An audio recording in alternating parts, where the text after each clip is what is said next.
It was a Friday night when my wife told me she was going out with some friends from work. I didn't think much of it at first. She had gone out before, and I trusted her. But that night, she didn't come home. I stayed awake until dawn, waiting for the sound of her key turning in the lock. It never came. By morning, I was filled with both worry and suspicion. I tried calling her phone several times, but every call went unanswered. I convinced myself that maybe she had too much to drink and stayed with a friend. Still, something inside me told me there was more to it. Around 10 a.m., I finally got a message from her. It was short and cold. "Don't worry, I stayed with a friend." No apology, no explanation, nothing to calm my nerves. That text alone told me the truth I had been trying not to face. She wasn't being faithful. I decided not to confront her immediately. Instead, I kept quiet and began observing. Over the next few days, her behavior only confirmed my suspicions. She was glued to her phone, smiling at texts she wouldn't share, and suddenly taking longer trips to the grocery store. It was obvious she thought I was blind. One night, after she went to bed, I checked the phone bill. The same number appeared dozens of times late at night. I dialed it, and a man answered. His voice alone made me furious, but I hung up without a word. That was enough proof. I didn't want a screaming match or drama. If she wanted to betray me, I would let her dig her own grave. My plan was simple: prepare everything quietly, and when the time was right, make sure she had nothing left to stand on. Over the next week, I moved money from our joint account into my personal one.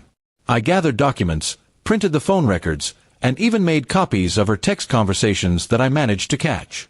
Piece by piece, I built my case.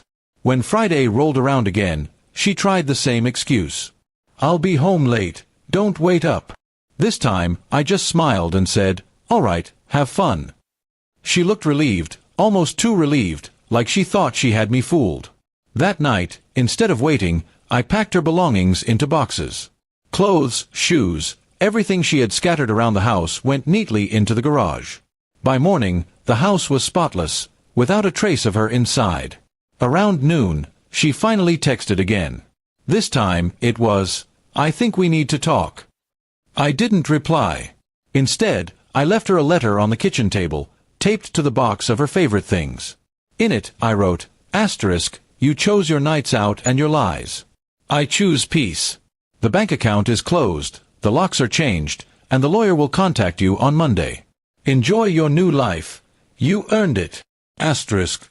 When she finally showed up at the door, she tried the handle and realized it had been changed. She knocked, called my name, even cried. I watched from inside, calm as ever. She had spent the night in someone else's arms, and now she had nowhere to go. Her family called me later, asking why I had been so harsh.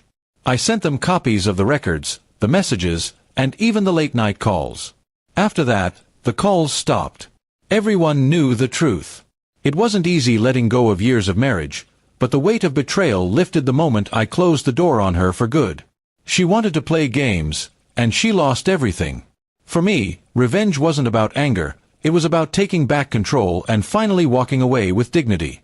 And as she stood outside with her boxes, begging me to let her in, I realized I didn't feel hate anymore. I felt free. That was the sweetest revenge of all.